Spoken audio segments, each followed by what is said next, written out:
Terima kasih pemirsa, Anda masih bersama kami di Presisi Utama. Kita beralih ke informasi mancanegara.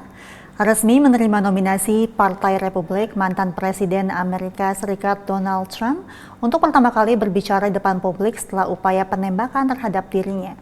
Trump menegaskan komitmennya untuk kembali membawa janji megah sekaligus mencoba untuk menarik simpati pemilih yang masih bimbang. Dan berikut laporan Rio Tuasikal dan Randy Wicaksana dari VOA. We must not demonize political disagreement. Kita jangan menjelek-jelekan ketidaksetujuan politik. Itulah pesan persatuan yang disampaikan oleh Donald Trump ketika dia berpidato menerima pencalonan dari Partai Republik untuk menjadi capres secara resmi Kamis waktu malam di Amerika Serikat. Pesan ini memang dia sampaikan kepada masyarakat Amerika setelah upaya penembakan terhadapnya 5 hari lalu membuat tensi politik di Amerika semakin memanas. And we must not criminalize dissent or demonize political disagreement, which is what's been happening in our country lately at a level that nobody has ever seen before. In that spirit, the Democrat Party should immediately stop weaponizing the justice system and labeling their political opponent as an enemy of democracy. Nah, pemirsa bisa melihat di belakang saya ini ribuan peserta konvensi meninggalkan ruangan dan mereka telah mendengarkan pidato Donald Trump yang berlangsung lebih dari 1 jam, lebih panjang daripada yang diperkirakan.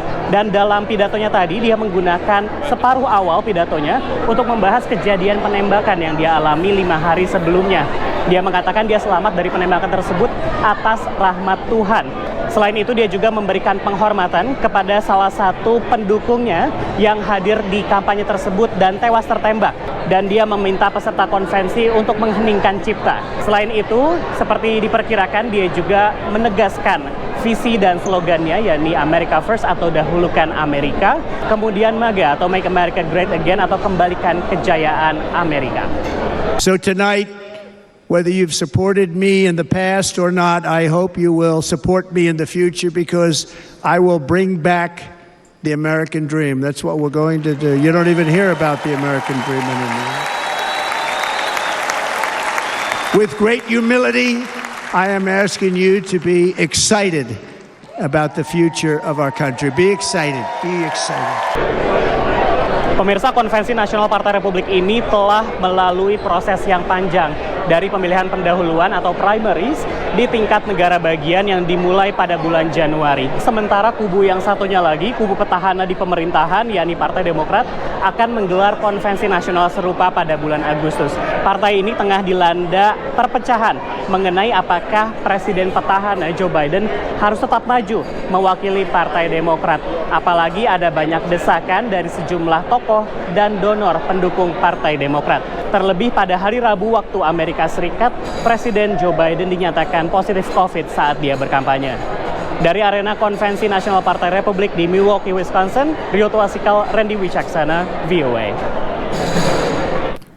Sementara itu, petahana Presiden Joe Biden akhirnya mundur dari pencalonan presiden dan mendukung Wapres Kamala Harris untuk maju. Lalu bagaimana proses penggantian capres di tubuh Partai Demokrat selanjutnya? Berikut kita simak laporan Virginia Gunawan dari VOA.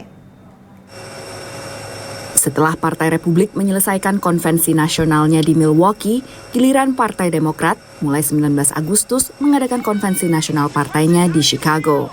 Hampir seluruh dari 3.896 delegasi yang hadir telah berkomitmen mendukung Presiden Joe Biden yang memenangkan seluruh pemilihan pendahuluan di penjuru Amerika Serikat.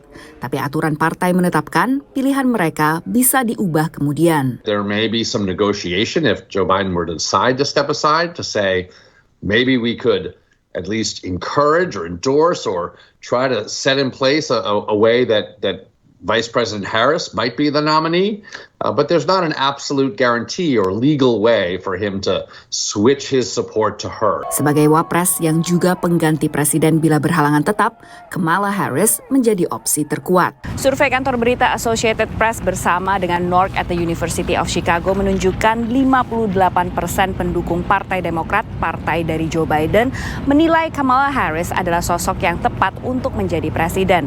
Namun secara umum, warga Amerika Serikat hanya 30% yang menilai Kamala Harris layak menjadi presiden. Dalam forum publik, Harris mendukung Biden. Joe Biden is our nominee. We beat Trump once and we're going to beat him again, period. Sebagai bagian kampanye Biden-Harris, Harris bisa mengakses dana kampanye yang pada Juni mencapai $91 juta. Sebagai perempuan kulit hitam, Harris juga bakal menguatkan dukungan warga Amerika keturunan Afrika, pendukung inti Partai Demokrat. Pada saat yang sama, Partai Demokrat ingin menghindari kesan penobatan calon secara otomatis, terutama bila ada kandidat lain yang ingin maju. Di antara calon kuat alternatif lainnya adalah 3 gubernur, Gavin Newsom dari California, Josh Shapiro dari Pennsylvania, dan Gretchen Whitmer dari Michigan. The goal of the party will be to have some sort of process before the convention and at the convention that allows whoever gets into the race to court the delegates. It could be any number of things. It could be regional meetings, it could be a debate. Saat konvensi, delegasi juga harus memilih calon wapres, proses lain yang bisa membuat semangat massa tapi juga berpotensi memecah belah. Whoever is the loudest in critiquing Harris as the choice will probably be the sort of faction of the party that gets their nominee into the VP slot. But, it's all speculation at this point. We have no idea. We've not seen anything like this before. Ini memunculkan gejolak internal Partai Demokrat jelang November. We will very quickly make America great again. Di saat Partai Republik baru merapatkan barisan di belakang capres mereka, Donald Trump. Dari Washington DC, Virginia Gunawan dan tim VOA. Pemirsa, kami akan segera kembali usai jeda berikut ini.